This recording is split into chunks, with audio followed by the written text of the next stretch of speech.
Les ministres des Finances de la zone euro ont convenu d'accorder à la Grèce de nouveaux prêts et un allègement de la dette.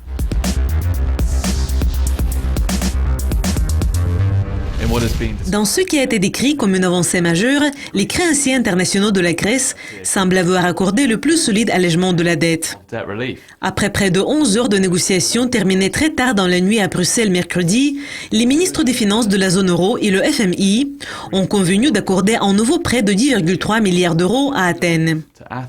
L'accord a été conclu seulement quelques jours après que le Parlement grec a finalement approuvé une nouvelle série de réductions de dépenses et des hausses des impôts.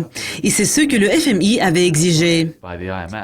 Les créanciers internationaux ont fait valoir que la dette publique de la Grèce est insoutenable. Elle est actuellement près de 180% du PIB.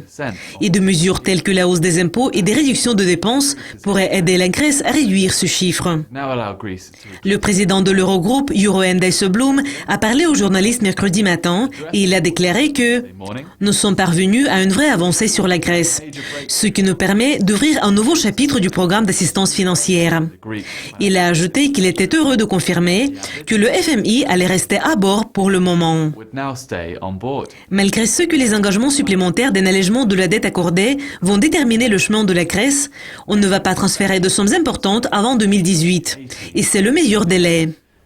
Les propositions sont subordonnées évidemment à la réalisation des réformes douloureuses pour le pays, telles que la restructuration de son système fiscal et la privatisation de certains actifs publics. Néanmoins, l'accord conclu devrait maintenant apaiser les inquiétudes quant à l'imminence d'une autre crise grecque.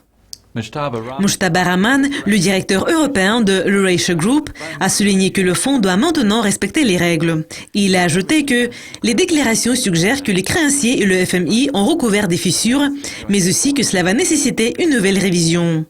Cela conclut la revue de presse d'aujourd'hui. Je m'appelle Meredith. Restez à l'écoute de Lucascopy TV pour découvrir comment ces événements pourraient affecter les marchés d'échange. Au revoir.